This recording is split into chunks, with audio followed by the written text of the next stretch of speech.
장애인 인권운동에 앞섰던 중증 뇌병변 장애인이자 손가락 시인으로 알려진 50대 남성이요.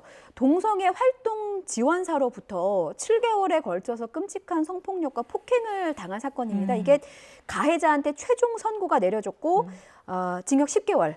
10년. 10년. 예, 죄송합니다. 예. 징역 10년이 선고가 됐습니다. 일단 이 사건의 개요부터 좀 간략하게 살펴볼게요. 일어나지 않아야 되는 사건이 일어나는 거죠. 이게 장애인 활동사라는 게, 활동 지원사라는 예, 게 예. 장애인을 보호하는 사람이에요. 신체적, 정신적으로 굉장히 활동이 어려우면 그 지원사가 가서 장애인을 도와주는 활동을 하는, 어떻게 보면 장애인의 친구가 예. 되어야 되는데, 그 장애인을 도와주는 사람으로부터 물경 7개월 동안 이제 지속적인 강제추행 혹은 유사성행위에 대한 어떤 그 행동을 받았다는 점 때문에 예.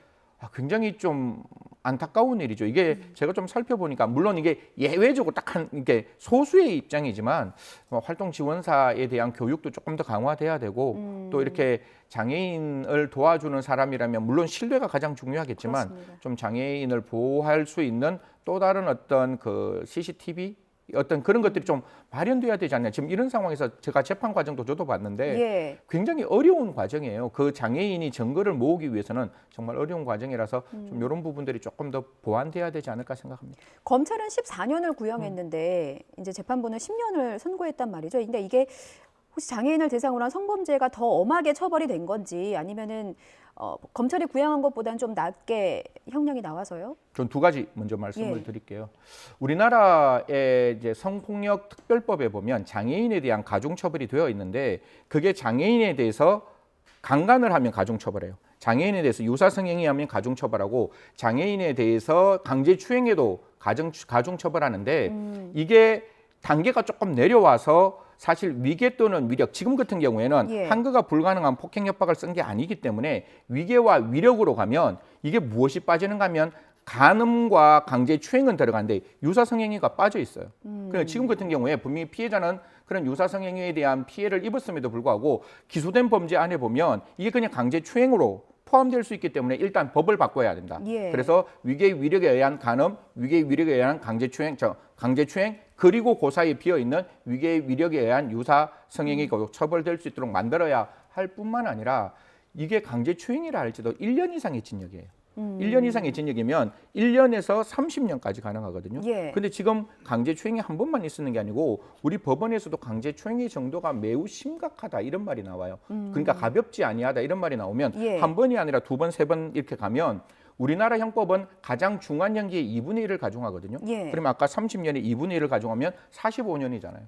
물론 양형 기준은 달라져 있겠지만 예. 적어도 법정형이 45년이고 그 장애인을 보호해야 될 사람이 그런 행동을 했다면 또 2분의 1을 또 가중할 수도 있는 예. 그런 상황임에도 불구하고 검사의 14년 구형보다 낮은 10년이라는 것은, 물론 뭐 판사님들의 입장에서는 충분히 이해합니다. 그 정도가 예. 보통의 형량이라 할지라도 거듭 말씀드리지만 국민의 입장에서는 그게 탐탁하지 않는 거죠. 매우 아쉬운 선고. 예, 매우 아쉬운 거고 예. 저는 모르겠습니다. 아까 엄단 선생님이라고 말씀 주셔서 그런지 모르겠지만 적어도 성폭력 범죄는 좀 예외적으로 2분의 1, 가장 중한형의 2분의 1이 가중이 아니라 한 번 할 때마다 그 형을 정하고 그게 예. 10번이면 그 형을 합치는 병과형으로 좀 바꿔줄 필요도 있는 거 아니냐. 그래야 이런 지속적인 성추행이 안 일어날 수 있는데 예. 그런 부분이 아쉽다라는 말씀드리겠습니다. 예, 이 사건 자체도 화가 나는데 더 화가 났던 부분은 피해자가 이 범행을 입증해야 되잖아요. 입증해야 돼서 7개월 동안 이제 폭행도 참아내면서 증거를 수집을 했습니다.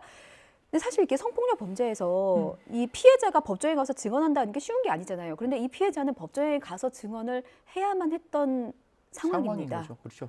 사실 지금 두 가지 이 점 때문에 저도 마음이 예. 굉장히 불편한데, 하나는 유아가 성추행을 당했을 때에도 헌법재판소에서 위헌 판결에서 유아가 직접 법정에 가서 그 성폭행 사실에 대한 피해를 진술해야 될 뿐만 아니라 지금 예. 장애인 같은 경우에도 어떤 영상이나 사진뿐만 아니라 그 장애인의 그 아픔을 법정에서 이야기를 해야 되는 거예요. 이런 일을 당했습니까? 라고 하면 예 아니면 뭐 맞습니다 아니면 뭐 틀렸습니다라는 예 아니오의 일도 양단의 진술이지만 그 진술까지 법정에서 이야기해야 되는 거니까 이런 부분은 뭔가 법정 안에서 진술이 되지 않더라도 예. 충분히 다른 영상 녹화라든가 아니면 다른 방법으로 그 증거가 현출될 수 있도록 만들어주는 게, 오히려 물론 뭐 공판이라는 게 직접주의 때문에 판사가 직접 눈으로 보고 경험하는 게 그게 필요하겠지만 예. 또 이런 부분은 예외적으로 다른 방법도 필요한 거 아니냐. 그래서 여기서는 그 피해자의 진술과 그 피해자가 굉장히 어렵게 노트북으로 찍어 놓은 사진이 결정적인 증거가 되어서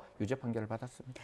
가해자는 마지막 변론에서도 일단 혐의를 모두 부인을 했고 그 반성문을 또 21번이나 제출했다고 하는데 이게 재판부에 받아들여진 겁니까? 재판부에서 이렇게 이야기했습니다. 예. 진지한 반성을 하지 아니하였고라고 분명히 밝힙니다. 이게 반성이라는 게 법원에 반성하는 게 아니잖아요. 예. 피해자에게 반성해야 되는데 피해자는 용서하지 않았어요. 그러면 피해자가 용서하지 않는 반성문은 법원에서 자의적으로 이거는 분명히 가해자가 반성했다 이렇게 판단하는 게 아니라 오히려 법원에 대한 반성이 아니라 피해자가 진정한 용서가 있을 때까지 그 반성문은 반성이 아니다라고 이야기해야 되고 지금 이 법원에서도 진지한 반성이 없었다 그렇게 판결했습니다. 예.